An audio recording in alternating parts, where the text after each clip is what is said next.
Hockey विश्व cup 2023 में भारत का मुकाबला दूसरा मुकाबला इंग्लैंड के साथ ड्रॉ पर खत्म हुआ। पहले मुकाबले में स्पेन के खिलाफ जीत दर्ज करने वाली टीम इंडिया इंग्लैंड को हराकर लगातार दूसरी मैच जीतने के इरादे में से मैदान में उतरी थी, लेकिन ऐसा हो नहीं सका।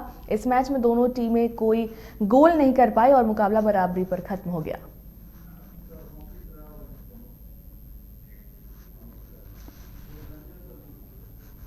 और अधिक जानकारी के लिए हमारे साथ हमारे खेल संपादक राकेश रंजन जी जुड़ चुके हैं। राकेश जी, हॉकी विश्व कप 2023 में भारतीय टीम का दूसरा जो मुकाबला था वो इंग्लैंड के साथ था, लेकिन जो मैच है वो ड्रॉ हो गया। इस पर क्या कुछ कहना चाहेंगे? देखिए, मैच ड्रॉ होने से एक आप कह सकते हैं कि इंग्लैंड इस ग्रुप डी में एक मजबूत टीम थी, तो उम्मीद ये थी कि अगर भारत इंग्लैंड को पराजित कर देता है तो चूंकि ये तीसरा मैच भारत का वेल्स के साथ है, तो ये संभावना बढ़ जाएगी कि भारत जो है वो ग्रुप को टॉप कर जाए और उसके बाद जो है उसे सीधे स्थान मिल जाए क्वार्टर फाइनल में। लेकिन ऐसा हो नहीं सका। दूसरी तरफ इंग्लैंड के लिए भी आप कह सकते हैं कि ये सेटबैक रहा, क्योंकि इंग्लैंड को लगता था कि वो भारत को पराजित कर सकता है और उसके बाद वो डायरेक्ट क्वार्टर फाइनल के लिए क्वालिफाई कर जाए, लेकिन ऐसा कुछ भी हुआ नहीं। अगर हम मैच की बात करें तो दोनों तरफ से अटैक और काउंटर अटैक होते रहे, लेकिन गोल तब्दील नहीं हो सके। मौके तो दोनों ही टीमों को मिले, लेकिन गोल करने की जहां तक बात है तो दोनों ही टीम सफल रही। और अगर हम भारतीय टीम की बात करें तो जो अगर हम फर्स्ट क्वार्टर से आते हैं तो वहां पर जो भारत का डिफेंस था, चाहे आप जर्मनप्रीत की बात कर लें, हरमनप्रीत की बात कर लें, अमित रोहिदास की बात कर लें, वरुण कुमार की बात कर लें, तो डिफेंस एक यूनिट के रूप में खेलते हुए नजर आ रही है। और दूसरे मैच में भी यही हुआ और इंग्लैंड की टीम तमाम कोशिशों के बाद भी गोल नहीं कर सकी। लेकिन जो इसके बाद जब दूसरा क्वार्टर शुरू होता है और जो मैच का जो बाकी हिस्सा आप देखेंगे तो वहां भारतीय टीम जो है वो ज्यादा आक्रामक नजर आई, और लेकिन गोल करने का जो मौका मिलता गया भारतीय टीम को, कुछ मौके ऐसे आए कि आकाशदीप के पास अवसर था लेकिन वो गोल नहीं कर सके। ये सारी चीजें इस पूरे मैच के दौरान देखने को मिली। अगर हम बात करें हाफ टाइम के समय, तो हाफ टाइम के समय अगर आप देखिएगा तो इंग्लैंड को 7 पेनल्टी कॉर्नर मिले थे, जबकि भारत को 4 मिले थे। और देखिए, अब हमेशा बात होती है पेनल्टी कॉर्नर कन्वर्जन का, तो हम भारतीय टीम को कहते हैं, लेकिन आप समझिए कि इंग्लैंड को इतने मतलब पेनल्टी कॉर्नर मिले, लेकिन वो एक भी जो है गोल में कन्वर्ट नहीं कर सकी। अगर हम शुरुआती बात कर रहे हैं उस वक्त, तो खैर हाफ टाइम तक भी जो स्कोर रहा वो 0-0 ही रहा। और जब सेकंड क्वार्टर आया तो धीरे धीरे इंडिया का खेल सुधरता गया और भारत ने जो है ये स्थिति बना ली थी कि हाँ, अब वो इंग्लैंड के गोलमुख पर जाकर रेगुलर जो है आक्रमण करना शुरू कर रही थी।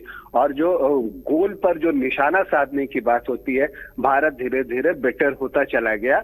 और दूसरी तरफ इंग्लैंड की टीम जो है वो भारत के अटैक के एक प्रेशर में आ गई थी, लेकिन वहां पर जो वो तारीफ बनती है ओली पेन की, जो कि इंग्लैंड के सुपर स्टॉपर गोलकीपर है और कमाल की फॉर्म में है। और अगर हम कहें तो जैसे सेकंड क्वार्टर में ही आकाशदीप के सामने पेन पड़े थे, अकेले ही बचा लिया। इसके अलावा भी कई ऐसे मौके आए जब पेन जो है एक दीवार की तरह खड़े रहे। तो अगर मैं ये कहूं कि पेन ने बहुत पेन दिया भारतीय टीम को तो गलत नहीं होगा। दूसरी तरफ जो है भारतीय टीम के जो गोलकीपर हैं वो श्रीजेश, भी एक ऐसा अवसर आया था तीसरे क्वार्टर में जब सैम के सामने अकेले थे। हुआ क्या था कि एक गलत पास हो गया था और उसके बाद जो एक काउंटर बनता है, अब बिल्कुल ही श्रीजेश अकेले थे वहां पर जो भारत के गोलकीपर है, और सैम अटैक करते हुए दौड़ते हुए चले आ रहे थे गेंद के साथ, और उस वक्त श्रीजेश ने आगे आकर जिस तरह से पूर्ण जो है उसे छोटा कर दिया और सैम मिस कर गए। तो वो अवसर जो है इस तरह के इंग्लैंड को भी मिले, लेकिन गोल करने में कोई भी टीम सफल नहीं हो सकी। और अब यहाँ तक कि मतलब जब लगने लगा कि हाँ मैच अब बराबरी पर समाप्त होने जा रहा है, उस समय भी अगर हम बात करें तो भारत के अमित रोहिदास को ग्रीन कार्ड मिला, फिर जर्मनप्रीत को ग्रीन कार्ड मिला, तो भारत एक प्लेयर से कम भी होता चला गया। तो लगा कि हाँ इंग्लैंड जो है ये मौके का फायदा उठा सकता है। इंग्लैंड ने किया भी, अटैक बढ़ाया भी। हार्दिक को चोट लग गई थी, वो उन्हें बाहर जाना पड़ा, तो ये तो सबसे बड़ा झटका था। और जब खेल खत्म होने में 19 सेकंड बचे हुए थे तो लग रहा था कि हाँ अब सब कुछ खत्म हो रहा है। उस समय इंग्लैंड को एक पेनल्टी कॉर्नर मिलता है और उस वक्त जो है धड़कने जो है देखने वालों की, मैच जो देख रहे थे सबकी बढ़ जाती है। लेकिन वो पेनल्टी कॉर्नर भी मिस होता है, फाइनल हूटर बजता है और स्कोर 0-0, मतलब ये बता रहा था कि ड्रॉ हो गया। तो ये तो मैच की कहानी हो गई, लेकिन इसे टूर्नामेंट के रूप में अगर हम देखने की कोशिश करें तो अब भारतीय टीम को आगे जो है वेल्स को बड़े गोल अंतर से पराजित करना होगा, क्योंकि अपने पहले मैच में इंग्लैंड ने वेल्स को 5 गोलों से पराजित किया था। तो जो गोल डिफरेंस के आधार पर ही अब ग्रुप डी में ग्रुप टॉपर का फैसला होगा। तो अब आपको जो भारत अपना आखिरी मैच खेलेगा वेल्स से, तो वो जितने ज्यादा गोल कर सके वो इम्पोर्टेंट होगा, क्योंकि वेल्स इस ग्रुप की सबसे कमजोर टीम है, तो वो उतने गोल किए जा सकते हैं। दूसरी तरफ इंग्लैंड को स्पेन से खेलना है, तो वो मुकाबला, उस मुकाबले पर भी सबकी नजर रहेगी।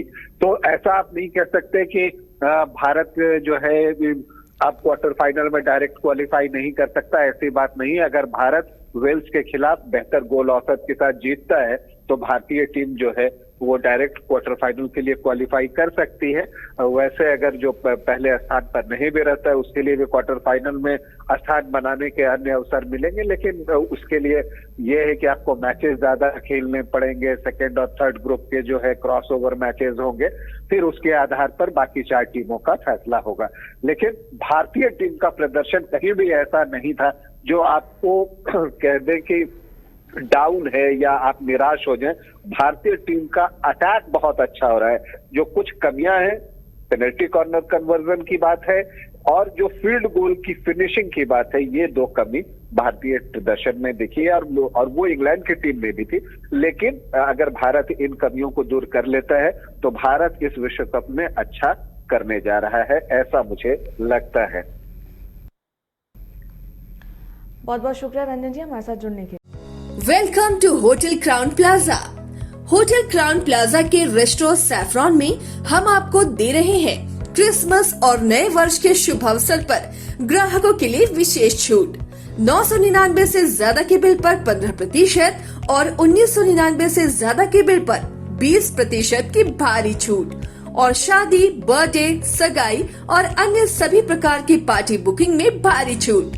Facility, convenient stay and luxurious room, banquet hall, resto saffron, Crown Spa and Salon, beauty parlor, big parking, pick up and drop from railway station and bus stand, home delivery. For contact 620-7676-941 or 912-8555-858.